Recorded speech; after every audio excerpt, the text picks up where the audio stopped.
Hello વિદ્યાર્થી મિત્રો, આપ સૌનું આપણી આ યુટ્યુબ ચેનલ પર હાર્દિક સ્વાગત છે। આજે હું લઈને આવી છું ધોરણ 6 વિષય અંગ્રેજી યુનિટ 3 સ્ટ્રેન્થ ઓફ નેચરમાં લેંગ્વેજ ફંક્શનનું સંપૂર્ણ સોલ્યુશન। તો ચાલો આપણે આગળ વધીએ, પરંતુ તે પહેલાં જો તમે આપણી આ યુટ્યુબ ચેનલને લાઇક, શેર અને સબસ્ક્રાઇબ ન કર્યું તો જરૂરથી કરજો। લેંગ્વેજ ફંક્શન ભાષા કાર્ય match each animal or bird with its ability and write the sentences એટલે કે દરેક પ્રાણી અથવા પક્ષીને તેની એબિલિટી એટલે કે ક્ષમતા સાથે અહીં આપણે મેચ કરવાની છે અને એમને લખવાનું છે। તો ચાલો જોઈએ। એમાં તમને એનિમલ અને બર્ડ્સના નેમ્સ આપ્યા છે એટલે કે એમના નામ આપ્યા છે અને બીમાં તમને એની એબિલિટી આપી છે। તો ચાલો જોઈએ। ફર્સ્ટ આપ્યું છે ધ મંકી। તો મંકી માટે આપ્યું છે કેન જમ્પ ફાસ્ટ એટલે કે મંકી શું કરે છે? જમ્પ એટલે કે ફાસ્ટ એટલે કે ઝડપથી કૂદી શકે છે। તો સેન્ટેન્સ શું બનશે?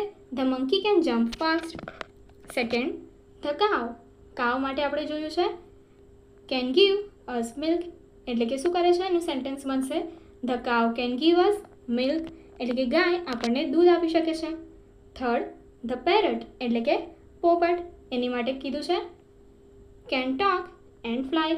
સેન્ટેન્સ બનશે the parrot can talk and fly એટલે કે જે પોપટ છે એ બોલી શકે છે, વાતચીત કરી શકે છે અને ઉડી શકે છે। ત્યારબાદ ધ કાંગારૂ। તો કાંગારૂ માટે કીધું છે કેન હોપ ઓન 2 legs એટલે કે 2 પગ પર જમ્પ કરી શકે છે। અને ફિફ્થ ધ ફિશ। ફિશ માટે આપણને આપ્યું છે કેન સ્વિમ એટલે કે શું છે? ફિશ તરી શકે છે। આગળની એક્ટિવિટી જોઈએ। Fill in the blanks with the most appropriate options એટલે કે યોગ્ય વિકલ્પ તમારે પસંદ કરીને ખાલી જગ્યા પૂરવાની છે। તો જોઈએ। યુ આન્સર છે must obey the traffic rules એટલે કે તમારે જે ટ્રાફિક રૂલ્સ છે એમને ફરજિયાતપણે ફોલો કરવા જોઈએ, પાળવા જોઈએ। Second we should not throw wrappers on the road means આપણે જે રોડ છે બરાબર છે એના પર ત્યાં કચરો રેપર્સ જે કહીએ છીએ પેકેટ્સ એ ખાઈને ન નાખવા જોઈએ, ત્યાં ન ફેંકવા જોઈએ। Third may I have a piece of chocolate એટલે કે અહીંયા શું છે? પરમિશન માંગે છે કે શું મને ચોકલેટનો થોડો પીસ ટુકડો મળી શકે છે। ત્યારબાદ fourth we should eat fruits daily to be healthy એટલે કે આપણે ડેઇલી બેસિસ પર દરરોજ હેલ્ધી એટલે કે સ્વસ્થ રહેવા માટે ફ્રૂટ્સ ખાવા જોઈએ। Fifth you must not be late for the exam એટલે કે તમારે એક્ઝામ માટે લેટ ન થવું જોઈએ। Sixth I can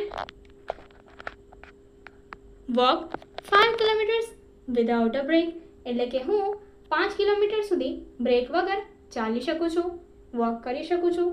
and seventh May I coming એટલે કે જે પ્રમાણે આપણે પરવાનગી માંગી છે શું હું અંદર આવી શકું છું?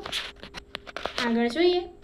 મેચ એ વિથ બી એટલે કે એને બી સાથે મેચ કરવાનો છે।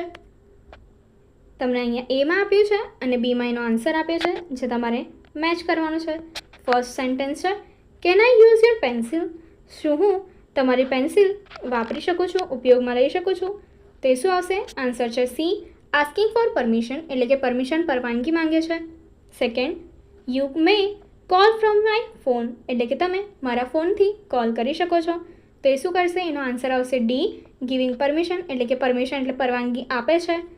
Third you must not leave your bicycle here તો આના માટે આન્સર આપ્યો છે ઈ ઓબ્લિગેશન એટલે કે તમને શું કરે છે? સૂચના આપે છે અને જે તમને શું કહે છે? સૂચના આપીને તમને કામ કહે છે કે આ વસ્તુ અહીંયા તમારે ન કરવી જોઈએ।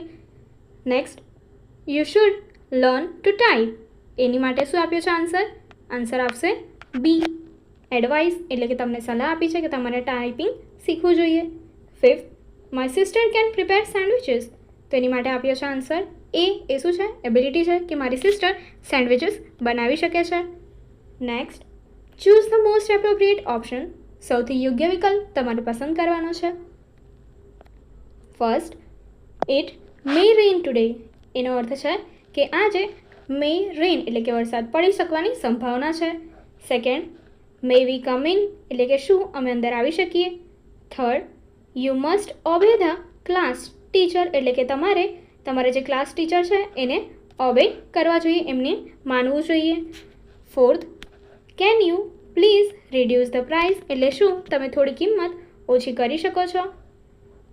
Than I can run faster then you, મેં એટલે કે હું તમારાથી ફાસ્ટર એટલે થોડું વધારે ઝડપી દોડી શકું છું.